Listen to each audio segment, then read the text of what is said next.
Hello and welcome to Lost Love Chronicles. Dear listeners, before we get started, drop a quick hi in the comments and let us know where you're tuning in from. Also, if you have any suggestions for us to make the channel better, please let us know. Now let's start with the story. I'm Andrew, 34 years old. Before all this went down, I thought I had a solid life. Really thought I was doing everything right. This all unraveled over the past 2 years, but before that, things seemed stable. Good, even.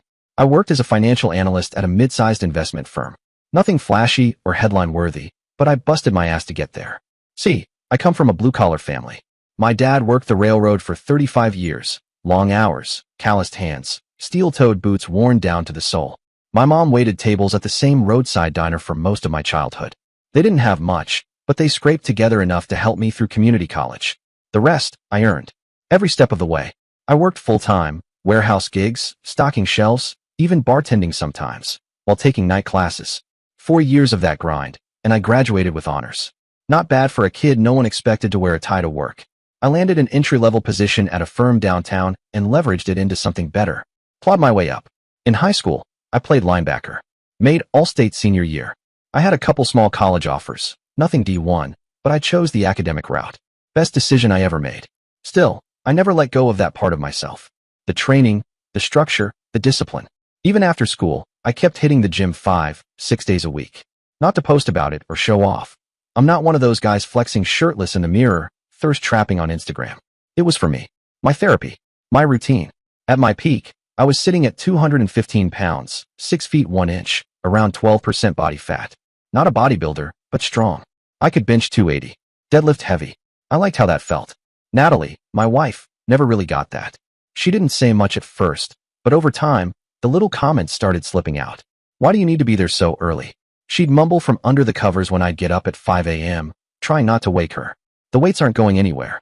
I'd just lean down, kiss her forehead, and say softly, "Go back to sleep, Nat. I'll be back before you even wake up." Looking back now, that should have been a sign. She never tried to understand the things that mattered to me. Not really. We met at a friend's barbecue 6 years ago. One of those Saturday afternoon things with paper plates and too much beer. I saw her across the yard, standing near the cooler, laughing with someone I didn't know. Blonde, fit, perfect smile. She had this effortless confidence, like the world bent slightly to accommodate her. Honestly, she was way out of my league. I almost didn't walk over. Almost. But then she caught me looking. Smiled. That kind of smile that made it impossible not to try. "Hey," I said, stepping up beside her. "Mind if I cut in on this beer monopoly?" She tilted her head. "That depends. Are you one of those guys who thinks IPAs are a personality trait?" I laughed. "Only on Wednesdays." We hit it off. She worked in marketing for a luxury brand, high-end watches or handbags or something like that. She always looked sharp, impeccably dressed, every hair in place. She knew how to talk to people, how to own a room. She was the kind of woman who makes heads turn when she walks into a room. I fell hard for her. No hesitation. Proposed after a year. I thought I was the luckiest guy alive when she said yes. Our wedding? Pinterest perfect. We had the whole vineyard set up, sunset vows, 150 guests sipping craft cocktails. She wore this designer dress that probably cost more than my first car, strapless, silk, imported lace. She looked stunning, of course, like something out of a bridal magazine. During the reception, my dad pulled me aside. He was a few drinks in, slurring just enough to know he meant what he said, even if he didn't mean to say it out loud. "Son, you sure about this one?" he asked, squinting past his glass of bourbon. "She seems a little high maintenance." I laughed, just brushed it off. "Come on, Dad. It's the wedding. She's allowed to be a little extra today." He grunted, didn't press it. But I still remember the way he looked at me. Not angry, not even judgmental. Just unsure. Like he saw something I didn't. Back then, I told myself he was just being old school. He didn't get modern women, strong women, confident women. That was what I told myself. But looking back now, man, the red flags were waving like crazy. I just refused to see them. She got irritated whenever I brought up budgeting. Always rolled her eyes like I was being a buzzkill. I'd be there trying to talk about our future, planning for a down payment, or saving more for retirement, and she'd say something like, "God, Andrew, can we not talk about spreadsheets for once?" And she'd subtly dig at my family, never directly, but enough to sting. Like when we'd visit for Sunday dinner, and she'd whisper, "Your mom still uses boxed mashed potatoes? That's cute." She never showed any interest in what I did. I'd come home drained, talking about the stress at work, markets tanking, client pressure, and she'd glaze over instantly. "That sucks," she'd say, barely looking up from her phone. Anyway, guess what Hannah said at the meeting today? You won't believe it. So I'd sit there, nodding along as she unloaded every petty office drama while mine sat bottled inside. But we had the house. The picture-perfect suburban home with the open-concept kitchen she had to renovate the moment we moved in. White quartz countertops, farmhouse sink, gold hardware, stuff I didn't know existed before she showed me 100 mood boards. And we took those winter trips to Cabo. She'd spend hours getting the right beach shots for Instagram, always turning our vacation into a photo shoot while I just wanted to sip a beer and feel the sun. Her feed was full of us, laughing on a balcony, clinking glasses at sunset, walking hand in hand on the beach. Carefully staged, filtered, cropped. Smiles dialed up just right. Funny how none of those pictures showed her face when I'd tell her I was too tired to go out with her friends after a 12-hour day. And despite all of that, I honestly thought we were solid. Yeah, the bedroom stuff had cooled down. Yeah, she was more interested in her phone than me most nights. But I figured that was just marriage. Happens to everyone, right? We still had date nights, though she always chose the restaurant. We still said I love you, though it was usually me saying it first. We still talked about the future, though her version always seemed to include me climbing the ladder, making more money, affording more stuff. God, I was such an idiot. Here's where everything goes to hell. It all started during busy season at work. I was clocking 60-hour weeks, buried in spreadsheets, analyzing portfolio performances for our biggest clients. Most nights I stayed late. Some weekends, I brought work home. Natalie wasn't thrilled about it. "You're never around anymore," she said one night, arms crossed, her wine glass barely touched. "I'm doing this for us," I told her. "The overtime pay is good, and this project, if I nail it, it could mean a promotion. Less grunt work in the future." About 3 weeks into that insane schedule, I started feeling off. Not in a dramatic way at first. Just this constant exhaustion, like bone-deep fatigue that didn't make sense. My muscles ached like I'd killed myself at the gym, except I hadn't even been to the gym. I'd been skipping workouts, trying to conserve energy for work. Still, every morning I woke up feeling like I'd been in a car accident. I had this persistent headache that just wouldn't quit, dull, pounding, like my brain was pressing against my skull. Advil didn't touch it. And then the chill started. Randomly, in the middle of the afternoon. I'd be sitting at my desk with the sun shining outside, and suddenly I'd be freezing, like someone had flipped a switch inside me. One night, while we were both in the living room, me curled up under a throw blanket, her scrolling on her phone, I finally said something. "Think I should see a doctor," I muttered, rubbing my temples. "This doesn't feel like just a cold." She didn't even look up, just tapped something on her screen and said flatly, "You're always looking for excuses to skip date night with my friends." What? No, Natalie, I've been feeling like crap for days. Then take some Advil and man up. Maybe if you weren't dragging yourself to the gym every morning, you wouldn't be so tired. That was classic Natalie. Everything somehow became about her.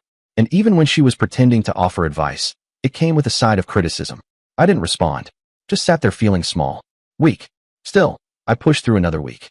Tried to stick to some kind of routine, but I could barely finish half a workout without feeling like I was going to black out. My body just wasn't cooperating. One morning, I nearly dropped a dumbbell on my foot. That's when I stopped going altogether. At work, people started noticing. I'd be sweating through my shirt at my desk, in an air-conditioned office. Coworkers gave me weird looks, polite concern in their eyes, but not much else. My boss even called me into his office one afternoon. "Everything okay at home?" he asked gently. I blinked at him. "Yeah, fine. Just fighting off a bug, I think." I wasn't even sure I believed myself anymore. Then the fever hit. Not your average, sniffles and NyQuil fever. This was something else. I woke up in the middle of the night, drenched in sweat, the sheets completely soaked through. My head was on fire, like my brain was boiling in my skull. Every joint throbbed. Even breathing felt like it took effort. I stumbled to the bathroom and fumbled for the thermometer. 102.3 degrees. Not quite ER levels, but definitely not okay. I staggered back to the bedroom, sat on the edge of the bed, and tried to explain. "Natalie, I've got a bad fever. I think I need to see a doctor." She didn't even look at me, just sighed and turned the other way. "Then sleep in the guest room.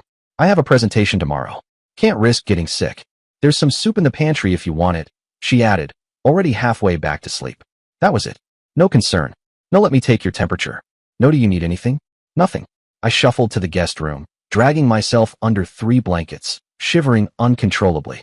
I could hear her through the wall, on the phone with one of her friends, laughing about something like everything was normal. Meanwhile, I was too weak to even get up and microwave the canned soup she'd so generously offered. I laid there, feeling my pulse throb in my temples, trying to will myself into sleep. The next morning, I called my doctor's office. The receptionist was sympathetic but firm.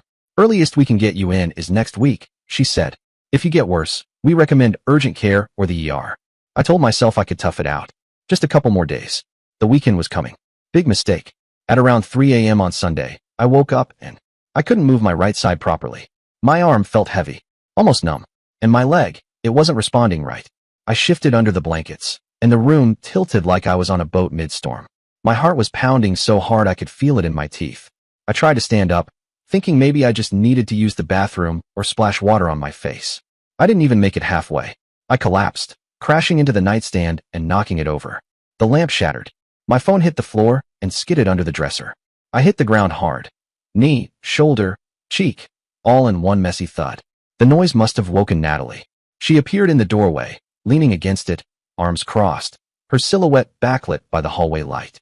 She didn't rush over, didn't ask if I was okay, just stood there like I'd spilled a drink at her party. Seriously, Andrew? It's the middle of the night, she said, voice flat, more annoyed than concerned. I was on the floor, trying to push myself upright, but barely able to lift my head. My mouth wouldn't form words right, like half of it wasn't working. I think something's really wrong, I managed to slur. I can't feel my arm. The room's spinning. She rolled her eyes, and let out this theatrical sigh, like I'd asked her for something ridiculous. I'm not your mother, Andrew. Handle it yourself. I've got that client meeting at 9, and I need my sleep. And with that, she turned and walked away, closed the door behind her. I lay there, stunned, not just from whatever was happening to my body, but from her complete absence. 15 minutes, maybe more, I lay there on the floor, trying to will my body to cooperate. My right arm hung uselessly at my side, and my leg felt like it didn't belong to me. Eventually, using mostly my left side, I dragged myself back to the bed, crawled across the mattress, reached for my phone. I couldn't focus enough to use the touchscreen. It was a blur of icons and pain. So I used voice commands, slurring out, call Xavier. Xavier's my older brother. Lives across town. 30 minutes away on a good day. But he made it in 20. I'll never forget the look on his face when he came into that room. Eyes wide, mouth half open like he was trying to keep it together. Jesus Christ, Andrew, he said, crouching down, helping me sit up. Why didn't you call an ambulance? I mumbled something about insurance. About not wanting to overreact. About how I didn't want to wake the whole neighborhood with sirens. Xavier didn't waste time arguing. He just grabbed my sneakers, slid one onto my foot, and wrapped an arm around me. I couldn't walk straight. My leg was dragging, and it took almost all his strength to half carry me down the stairs. Natalie didn't even come out of the bedroom. Not a word. Not a glance. Nothing. Xavier left a note on the kitchen counter. Taking Andrew to Memorial ER, it said. That was it. Short and direct. Like a timestamp on how far gone things were. The ER was chaos. Saturday night bleeding into Sunday morning. That's when all the worst shows up. Drunks, bar fights, car wrecks, people screaming, people passed out. But the second the triage nurse saw me, sweating through my clothes, listing to one side, barely upright, she called for a wheelchair. No clipboard. No wait. They roll me back fast. Machines beeping. Lights too bright. My fever had spiked to 105. My blood pressure had tanked, dangerously low. By this point, I could barely stay conscious. Things moved fast after that. I barely remember chunks of it. Blurry lights, voices layered over each other like static. People in scrubs hooking up 4 lines, drawing blood, adjusting monitors. The ER room felt like it was shrinking and pulsing with my heartbeat. I was too far gone to answer their questions, so Xavier handled it all. Rattled off what he knew of my medical history, which wasn't much, just allergies, no major conditions. I caught words here and there, but they didn't make sense until one of the doctors said it clearly enough for me to hear. Septic shock. That one landed hard. I'd heard it before. It was serious. Life-threatening serious. Someone else mentioned kidney distress. Then they were calling in a neurologist to check my right side weakness. I faded in and out, but I remember Xavier pulling out his phone, pacing near the foot of my bed. He was calling Natalie. Apparently, she'd finally read the note he left and texted him. What's going on? He told her I was in serious condition, possibly septic, and being moved to intensive care. Her response? Which hospital again? An hour later, she walked in. Yoga pants. Full face of makeup. Hair done. Looking like she'd been mildly inconvenienced by traffic or a long line at Starbucks. Not a hint of panic. Not even concern. By then, I was hooked up to so many machines I looked more equipment than human. Multiple 4 bags dripping into my arms. Oxygen monitor on my finger. Heart monitor beeping steadily beside me. A nurse was prepping my neck for a central line. Apparently that's where they deliver stronger meds directly near the heart. Natalie stood at the foot of the bed, arms crossed, not even making eye contact. You couldn't have picked a worse time for this, she muttered. I turned my head toward her, slow and heavy. Was she joking? I have that campaign launching tomorrow, she added, like she was talking to a coworker who had called in sick. Is this going to take all day? Should I cancel my afternoon appointments? The nurse, Patricia, according to her badge, froze for half a second. Then she turned to Natalie with this look. Not angry, just baffled. Like she'd heard something so wildly out of place it took her a second to process it. Ma'am, she said, calm but firm, your husband is critically ill. His infection has gone septic, which means it's in his bloodstream. He's going to be here for a while. Natalie's expression didn't change much. She gave this tiny shrug, like she'd just been told her Uber was going to be late. Then she sighed and sat in the visitor's chair in the corner of the ICU room. She pulled out her phone, scrolled Instagram, didn't ask questions, didn't lean over to squeeze my hand, didn't look up while the doctors explained that I had a severe bacterial infection that had gone systemic. I was literally fighting for my life, burning up from the inside out, body failing. And Natalie was out there tapping hearts on beach selfies and leaving fire emojis on her friend's new haircut. Like I was just inconvenient. I have to go, she finally said, standing up and slinging her purse over her shoulder. She didn't come closer, didn't even glance at the monitors or acknowledge how many tubes I was connected to. I'll check in tomorrow, she added, already halfway to the door. Try not to be so dramatic with the doctors. They're busy people. And then she left. Xavier waited until the door clicked shut behind her before speaking. Are you kidding me? He snapped, voice low but vibrating with anger. You could die and she's worried about a marketing campaign? I couldn't even respond. My brain was foggy, like someone had stuffed it with wet cotton. I just remember watching the monitors flash red and yellow, the beeps speeding up and slowing down like a broken metronome. The infection was wrecking me. They said later that my organs were teetering on the edge, kidneys especially, and that my lactate levels were sky high. That basically means your tissues aren't getting enough oxygen, and your body starts to break down. It's a measure of how close you are to crashing. I drifted in and out of consciousness for the next 2 days. Xavier stayed, as much as they'd let him. He took notes, asked questions, stood in the hall talking to specialists when I couldn't keep my eyes open. He called our parents, 3 states away, and filled them in while trying not to panic them. Natalie? She came once. 15 minutes. I remember her walking in, setting her bag on the chair, and immediately launching into a complaint about the parking situation. It's ridiculous. I had to circle the lot 3 times, she said, like she was talking about bad service at a restaurant. Then it was the nurses. They kept asking me who I was and what I was doing here. Like, hello? I'm his wife. She didn't touch me, didn't hold my hand. She didn't ask how I was or what the doctors were saying. No tears, no concern, nothing. What she did do, though, was take a selfie in the ICU waiting room before she left. I found out later that she posted it to Instagram. Filtered, angled, captioned. Tough times test us all, prayers needed. Stay strong, wife. Steve, the overnight nurse who'd been checking on me hourly, told Xavier that the staff had started a betting pool. 15 years I've been doing this, he said. Never seen a spouse so uninvolved when their partner's this sick. Usually, we're practically begging them to go home and sleep. On day 3, I turned a corner. My fever started to break, and my vitals stabilized enough for them to move me out of the ICU. I was still in rough shape, but the danger of me dying in the next few hours had passed. Xavier texted Natalie to let her know the news. Her response? Great. So he'll be home soon. No visit that day. Just a text. Swamped at work, but we'll try to swing by tomorrow. My parents got there that evening, after driving 14 straight hours through the night, barely stopping except for gas. My mom burst into tears the second she saw me. She gripped my hand like I might slip away if she let go. Dad stood stiff beside her, trying to keep it together, nodding like he believed the machine's beeping meant I'd be okay. But after a minute or two, he had to step out of the room. I could hear him in the hallway trying to keep from losing it. Where's Natalie? My mom asked, gently brushing my hair back from my forehead like I was a little kid again. Xavier just shook his head. They didn't ask again. The next day, the infectious disease specialist came in and finally gave us some answers.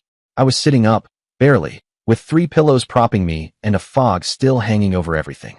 But I remember the look on his face, somewhere between impressed and concerned. You had a rare complication from strep, he said. Yes, regular strep throat. It likely started as a minor infection, probably didn't even seem serious at first, but the bacteria entered your bloodstream and triggered a condition called necrotizing fasciitis. I blinked at him, unsure if I'd heard right. Flesh eating? He nodded grimly. In your right shoulder muscle. That's why you couldn't move your arm. If your brother hadn't gotten you here when he did, we'd be having a very different conversation. You would have likely lost the arm. Or your life. The words didn't fully sink in. My body was too drained to panic. I just nodded slowly while my mom covered her mouth and Xavier quietly swore under his breath. They said I needed immediate surgery to remove the infected tissue. Because I was still drifting in and out of full consciousness, they asked for my next of kin to sign the consent forms. Xavier explained, his wife, she's unavailable right now. The surgeon just stared at him, then turned to my parents. The look on his face said everything. Disbelief, confusion, maybe even a little disgust. My mom signed the paperwork with trembling hands. The surgery lasted 3 hours. They removed a big section of muscle from my right shoulder. But they saved the arm. The doctors said with enough physical therapy, I should regain full function. I wouldn't be disabled, just scarred.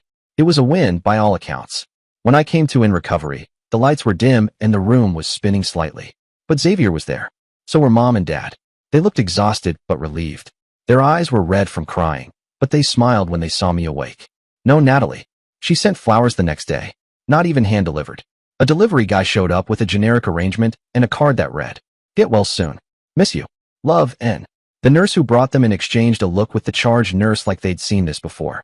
I pretended not to notice. Pretended the flowers mattered. By day 5, I was still weak as hell but fully conscious. I could sit up for a few minutes at a time. The fever had finally broken. The antibiotics were working, and I wasn't seeing double anymore. I could hold short conversations without passing out. My parents had gone to Xavier's place to rest, promising they'd be back for evening visiting hours. That's when Natalie finally showed. She came in wearing a tailored blouse and slacks, business casual, like she was dropping by between meetings. Not a trace of emotion when she saw me. Not even fake sympathy. She sat in the chair by the window and immediately pulled out her phone, thumbing through it like she was checking the stock market. The doctor came in to explain what came next: extensive care during recovery. The infection had ravaged my body, significant muscle loss, possible long-term heart and kidney issues, a long course of 4 antibiotics, and daily wound care for the surgical site. Natalie kept scrolling. Finally, without even looking away from her screen, she asked, "How long will that take?" Then she glanced up, briefly, from her Instagram notifications. "I have that conference in Chicago next week. The one I told you about months ago," Natalie said, like she was reciting a line she'd rehearsed. "It's really important for my career." The doctor didn't flinch. His tone stayed calm, professional. "Mr. Thompson will need several weeks of recovery at home, followed by months of rehabilitation. He won't be able to return to work for at least 6 weeks, possibly longer. He'll require assistance with daily activities, wound care, and transportation to medical appointments." Natalie's face fell. "But I have that conference. And the charity gala the week after. Andrew, you know how important those are." The doctor turned his eyes to me for a second, then back to her. "Mrs. Thompson, your husband nearly died. His recovery needs to be the priority right now." He left after that, quietly, and the room settled into an uncomfortable silence thick enough to choke on. Natalie didn't say anything, just went back to scrolling on her phone, sighing every so often like she was trapped in the world's most boring waiting room instead of sitting next to her husband in a hospital bed. I watched her fingers move with robotic precision across the screen. Flick, flick, like the situation in front of her wasn't even worth a glance. My mouth was bone dry from the meds. I could feel my tongue sticking to the roof of my mouth. I tried to reach for the water cup sitting on the tray table, but it was just barely out of reach. My hands were still shaky. Every small movement felt like running a marathon. I'd already spilled water on myself twice trying to drink without help. I hesitated for a moment, then asked as evenly as I could, "Natalie, could you hand me that water, please?" She didn't look up right away, just let out a breath like someone had asked her to solve a math problem. Then finally, she raised her eyes and stared at me like I was an inconvenience. "Jesus, Andrew, I'm not your nurse," she said. "Handle it yourself. You've got a call button right there." That's when it hit me, 6 years of marriage. And in the moment I needed her most, my wife had less compassion for me than the night janitor who came in earlier and asked how I was feeling while emptying the trash. Less concerned than the cafeteria worker who noticed I hadn't touched my meal and brought me an extra cup of Jell-O, saying, "You need to keep your strength up, honey." I didn't respond. What was there to say? I just nodded and looked away, pretending it didn't sting. Later, when the nurse came in, she found me still trying, pathetically, to reach the cup. She gently lifted it, held the straw to my lips, helped me take a few sips, then checked my temperature and fluffed my pillows. "Your brother's here," she said a few minutes later. And I don't think I've ever felt more relief in my life than when Xavier walked through the door. He took one look at me, slumped, exhausted, trying to keep myself upright, and then over at Natalie, still glued to her phone, watching TikTok videos with the volume up. And something in his face changed. Xavier's always been the easygoing one in the family. The one who jokes at funerals, who can make a nurse smile after a 12-hour shift. But in that moment, his expression hardened. His jaw clenched. His hands balled into fists at his sides. He looked like he wanted to throw Natalie's phone out the window. "I need to talk to you in the hallway," Xavier said to Natalie, his voice taut with controlled anger. She rolled her eyes and muttered something under her breath, but followed him out. I couldn't hear what he told her. All I know is that when they came back 10 minutes later, something had changed. Natalie was quiet. Subdued, almost. She didn't say a word to me. Just picked up her bag and mumbled something about a meeting she couldn't miss.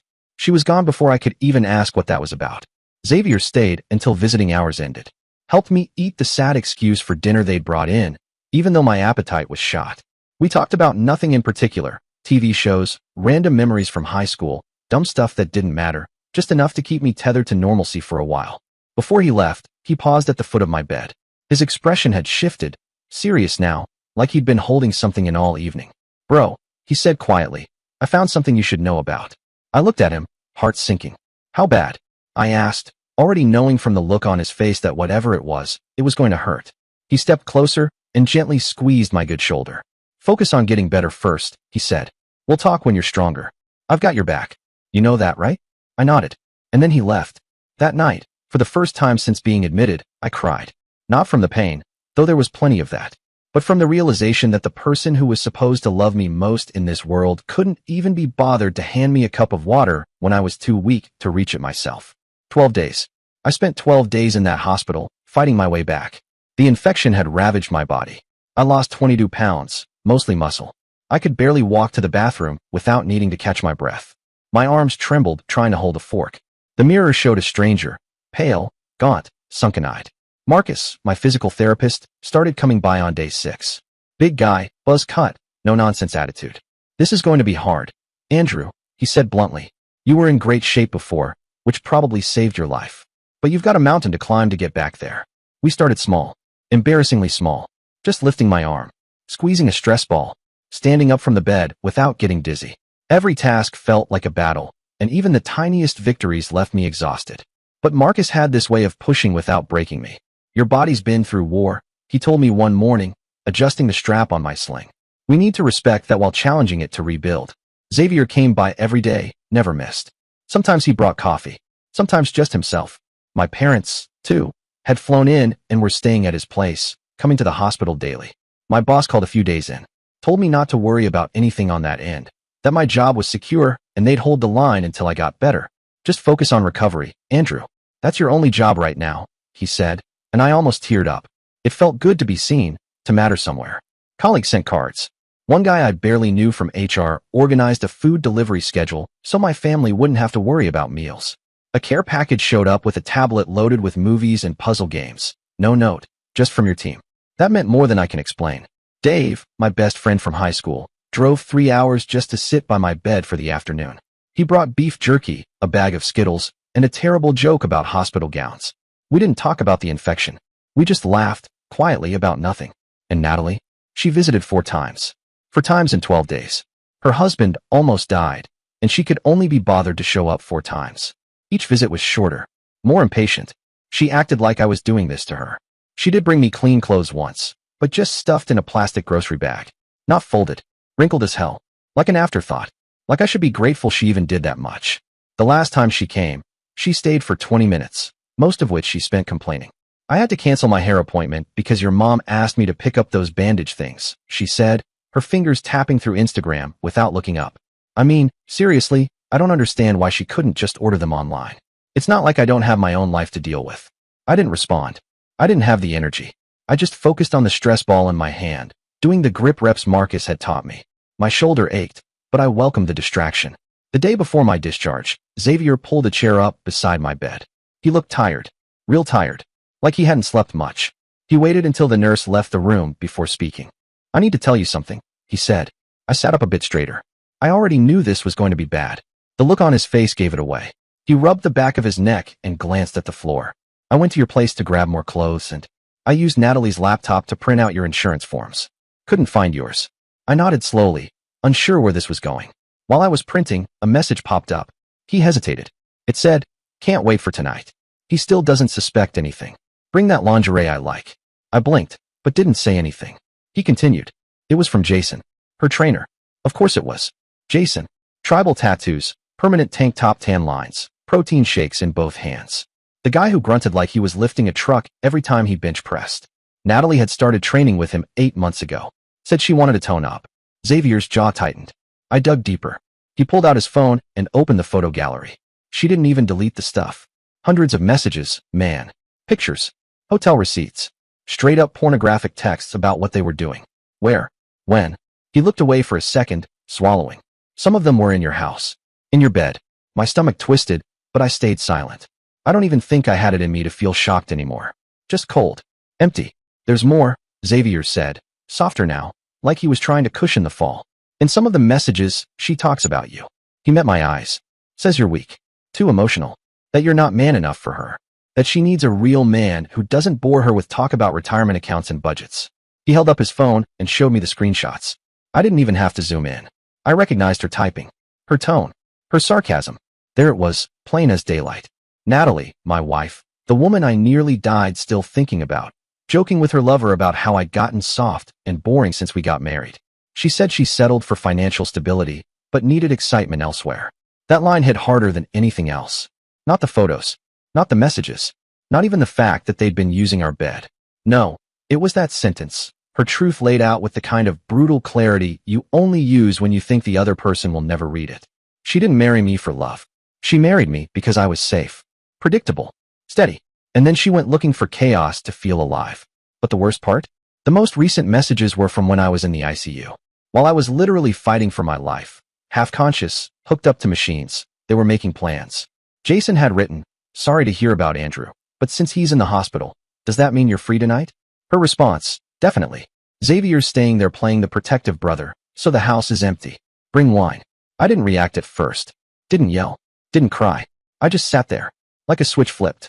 I knew you needed to know, Xavier said, sliding his phone back into his pocket. But I wanted to wait until you were stronger. He looked exhausted. Angry. Protective. The kind of brother who'd take a bullet for you. Then go find whoever pulled the trigger and make sure they didn't get a second chance. There's more at home, he added. I took pictures of everything before she could delete it. I nodded slowly. I wasn't angry. Not yet.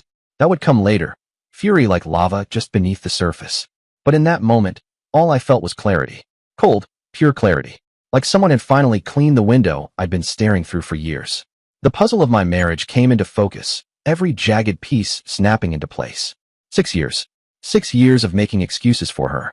Of convincing myself her distance was just her personality. That I needed to be more understanding, more patient. That her lack of interest in my work, my family, my goddamn life was somehow normal. It wasn't. None of it was. I need your help, I said quietly. I'm not going back to that house. Xavier didn't hesitate. I've already got it covered. Mom and Dad are with me on this. We've got you. Later that night, while the nurse was checking my vitals, she paused and looked at the monitor. Your blood pressure's up, she said gently. You feeling okay? I gave a humorless chuckle. Just found out my wife's been cheating on me. She froze for a second, then placed her hand over mine. Oh honey, she said, shaking her head. While you've been in here. That's not a wife. That's a placeholder till the right woman comes along. I didn't say anything back. Just squeezed her hand and looked away. The plan came together fast. Natalie thought I was being discharged the next day. She probably had another spa appointment or marketing pitch circled in her planner. But the doctors actually wanted me to stay one more night for observation. That gave us a 24-hour window to move. Xavier called Steve, our old buddy from high school. We played football together, and he'd gone on to become a hell of a divorce attorney. The kind of guy who didn't blink twice before wading into the legal trenches. Steve showed up at the hospital that night with a folder tucked under one arm and a laptop bag slung over his shoulder. He didn't waste time with small talk. Got everything ready, he said, dropping into the chair beside my bed. Power of attorney so Xavier can act on your behalf while you recover. Authorization for the bank to secure your personal accounts. And this, he tapped the folder, is the start of the divorce paperwork. Preliminary stuff, but solid enough to get the ball rolling. He leaned in, voice low but steady. Don't confront her yet, Andrew, he said. Not until you're stronger and have everything in order. She's shown you who she is. Believe her. That's what Steve said before he left that night. I signed everything. My hand still trembling from the nerve damage and weakness, but the signature came out clean enough. Good enough for the courts, good enough for me. Steve promised to file first thing in the morning. Andrew, he said, pausing in the doorway, I've seen a lot of divorce cases in my time. But this is cold, man. You deserve better. I didn't reply, just nodded, my throat tight. The next morning, while Natalie was supposedly at work, though, according to her phone location, she was at Jason's apartment, Xavier, along with our cousins Tim and Eric, went to the house. They didn't trash the place, didn't take anything that wasn't mine. We weren't here for revenge, just clean extraction. They took what was undeniably mine, my clothes, personal items, my grandfather's watch collection that I'd inherited and treasured. The stuff that mattered. My diplomas, awards, all my important documents. Nothing that could be disputed. Xavier had already rented a small ground floor apartment just a block from his house. Easy access. First floor. No stairs. An accessible bathroom with a walk-in shower, which made everything safer for someone like me who was still recovering. Mom came over right away and stocked the kitchen with all the right stuff. Lean proteins, fruits, vegetables, vitamin supplements. Foods to rebuild strength. Dad set up the bedroom with an adjustable hospital-grade bed. Said he'd found it at a medical supply place on short notice, better for my shoulder and easier to get in and out of. Tim, who works in IT, made sure the place had a strong internet connection and set up a new laptop for when I was ready to start working remotely again. No pressure, just the tools waiting when I needed them. Eric installed grab bars in the bathroom and even added non-slip flooring. You fall once, and I'll never hear the end of it from Aunt Laura, he joked, trying to lighten the mood. Everything was done with care. Thought. Love. When Natalie found out I'd been discharged to Xavier's instead of coming home, she was pissed. Not worried. Not concerned. Just angry. She called immediately, her tone sharp. Why would you do that without telling me? She snapped. I'm your wife. I had everything ready for you here. Lie. Xavier had already told me what he saw at the house. My side of the closet was packed with her yoga gear. The guest room, where I'd been staying before landing in the hospital, still had the same dirty sheets on the bed. The fridge had 3 bottles of wine, half-eaten takeout containers, and 1 open yogurt. That was it. Nothing resembling a recovery setup. No meds, no groceries, no signs that anyone had even cleaned, let alone prepared for a post-op patient who'd nearly died. I kept it simple. I texted her back. I need time to get stronger. Staying with Xavier for now. Her response came within seconds. Is your family turning you against me? Not are you okay? Not what do you need? Just immediate blame. Accusation. Like the only possible reason I wouldn't want to come back to her was that someone had gotten into my head. She couldn't imagine, even for a moment, that I might be thinking for myself. For 2 weeks after that, I focused entirely on getting better. Physical therapy every morning. Protein-heavy meals to start regaining lost muscle. Short walks, first to the end of the block, then a bit farther each day. I rested when I needed to. Took every medication exactly as prescribed. I did everything Marcus told me, even when it hurt. Especially when it hurt. Natalie and I didn't talk. No phone calls. No visits. Just silence, broken only by the occasional short, factual text. Picking up prescriptions today. Doctor's appointment rescheduled to Tuesday. Insurance paperwork came in.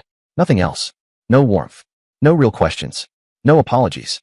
Just cold, brief factual texts. She swung between anger and manipulation like a pendulum gone wild. One moment, she was furious. You're being ridiculous. Just come home, she'd snap. The next, her voice softened, dripping with fake concern.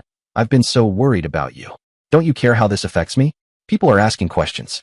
I saw the post she put up on social media, the prayers for my husband's continued recovery, the blessed wife life hashtags. Her Instagram told a story that didn't match reality at all. While I was relearning how to do basic tasks, holding a fork steady, walking without dizziness, she was busy posting about holding down the fort and taking care of everything while my man recovers. In truth, she hadn't even asked what medications I was on. Meanwhile, Xavier had hired a private investigator. The PI documented multiple rendezvous between Natalie and Jason. But that wasn't all. There was a second guy, a partner at her marketing firm. Apparently, I wasn't man enough for her, so she needed 2 replacements. Steve was busy building a rock-solid divorce case. In our state, adultery alone doesn't automatically give you better terms, but abandonment during a medical crisis combined with misuse of marital funds, that was a different story. She'd been buying her boyfriend's gifts with our joint account. By the end of those 2 weeks, I'd made significant progress. I could walk around the block without getting winded. I was lifting light weights with my good arm. The surgical wound was healing well. Most importantly, my mind was clear. The fog of illness and medication had lifted. I could think strategically again. The day I finally felt strong enough, I called her and asked to meet at a coffee shop near Xavier's place. I chose a public location deliberately, both for witnesses, in case she made a scene, and because I didn't trust myself to be alone with her in my apartment. Not because I'd hurt her, but because I wasn't sure I could stay strong if she turned on the waterworks. She showed up looking perfect, as always. Designer jeans, an expensive blouse, hair and makeup flawless. But her eyes widened when she saw me. I was still 15 pounds down from my normal weight, the surgical scar visible just above the collar of my shirt. But I'd started looking healthy again, and more importantly, my eyes were clear. No more brain fog. No more weakness. Just clarity and purpose. What is this dramatic exit about? She demanded, sitting down across from me with that sharp edge in her voice. You nearly die and then decide to blow up our marriage? Are you having some kind of breakdown? Her eyes narrowed. Because this behavior is not normal, Andrew. I studied her face. This woman I'd loved for 6 years, the woman I'd planned a future with. The same woman who couldn't be bothered to help me drink water when I was too weak to help myself. The woman who'd slept with another man in our bed while I was fighting for my life in the ICU. Without a word, I slid a folder across the table toward her.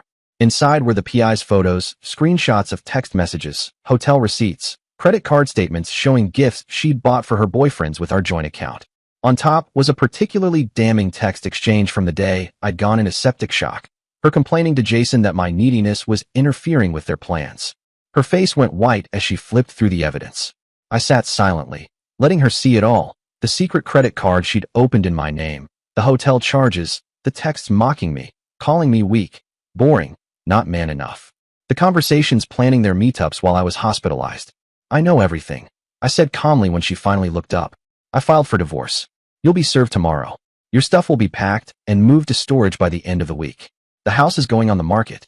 Her face went through a fascinating series of expressions: shock, anger, calculation, and then, suddenly, an attempt at seduction. She reached for my hand across the table. Andrew, baby, I made a mistake. I was stressed and scared with you being so sick. It didn't mean anything. We can work through this. Maybe see a counselor. I pulled my hand away. You slept with another man in our bed while I was in the ICU with organ failure, I said quietly but firmly. Then you slept with your boss while complaining to your friends that I was milking my illness for attention. There's no working through that. She switched tactics instantly. Her eyes hardened. You've been so distant, always at work or the gym. What was I supposed to do? You barely touched me for months. And then you get sick and expect me to be Florence Nightingale? I'm not built for that. You're right, I said, standing up. You're not built for it. That's why I'm leaving. The man she thought was too weak to leave her just did. I walked out, leaving her sitting there with the folder of evidence. Xavier was waiting in the car outside. How'd it go? I asked Xavier when I saw him that first night after the confrontation. He shrugged, a half smile with a shake of his head. Exactly as expected. I wasn't surprised. Natalie tried every angle. Excuses, seduction, blame shifting. Classic Natalie playbook. That night, the texts started flooding in. First pleading, then angry, then threatening. You can't do this to me, one message read. I made one mistake. I didn't respond. There was nothing left to say. The divorce was ugly, just as I'd anticipated. Natalie threw everything at me, claiming I was mentally unstable from the sepsis, that I'd been emotionally abusive, that I'd abandoned her. But the judge wasn't impressed. When we submitted the hospital security footage showing her scrolling through Instagram while doctors explained my critical condition, it was a turning point. Then came the texts between her and her boyfriends, openly discussing my weakness while I was hospitalized. That was the final nail in the coffin. The judge awarded me the majority of our assets, and Natalie got hit with my medical bills. Karma's first delivery. Meanwhile, Natalie's carefully constructed life started unraveling spectacularly. Her affair with Jason blew up publicly when his wife found out, and she went nuclear on social media, tagging friends, family, and their workplace. Turns out Jason had been married the whole time. His wife discovered the affair after finding receipts for jewelry he'd bought Natalie with our joint credit card. I couldn't help but think how ironic that was. Natalie's marketing firm wasn't thrilled either. When they uncovered that she'd also been sleeping with one of the partners, she was asked to resign. Gone were the fancy title, the expense account, and the status that came with working at a prestigious agency. Jason dumped her immediately, of course. He begged his wife for forgiveness, claiming Natalie had pursued him aggressively and that he'd made a terrible mistake. The partner at her firm? Already engaged to someone else. When everything blew up, he denied everything, claiming Natalie was unstable, making things up for attention. Typical damage control. I watched it all unfold from a safe distance, neither gloating nor intervening. By then, the divorce was finalized, and I'd moved on with my life. But mutual friends kept me updated on the highlights, and every now and then, I'd catch social media updates from people we both knew. But karma? It wasn't done. About a year after the divorce, Caroline, my new girlfriend, and I were moving into our new house. An upgrade from my post-divorce apartment, with enough room for her home office and my expanding home gym. Then Xavier called. "Dude, you won't believe this," he said, excitement clear in his voice. "Natalie just got fired from her new job." "What? Again?" Turns out she'd been bad-mouthing her boss to colleagues, not realizing the boss's assistant was within earshot. I shook my head. Seriously? The same boss who'd taken a chance on her despite the scandal at her last job? Xavier continued. And the assistant? She'd had enough of Natalie's entitled attitude, recorded the whole thing on her phone, and played it for the boss. Natalie got escorted out that day. Yep, no job, mounting debt from her lavish lifestyle, which she kept up despite the pay cut. And her reputation? In tatters. I sighed. Figures. Natalie's been reaching out to mutual friends, Xavier said, spinning some story about how she made a terrible mistake and wants to apologize to you. Chris, one of my friends, told me over beers, she keeps saying she was going through a mental health crisis while you were sick, that she wasn't herself. Claims she's gotten help and wants to make amends. I ignored it. Too busy living my life with Caroline to care about Natalie's redemption tour. Caroline and I were planning a trip to Yellowstone, something I'd always wanted to do, but Natalie vetoed every time. Too few luxury hotels, not enough Instagram opportunities. We planned to camp in a tent, hike during the day, stargaze at night, the kind of authentic experience Natalie would have hated. Then the text started. First to Xavier, then to my work email, then from unknown numbers when I blocked the previous ones. I miss you. I made the biggest mistake of my life. You were always the strong one. I see that now.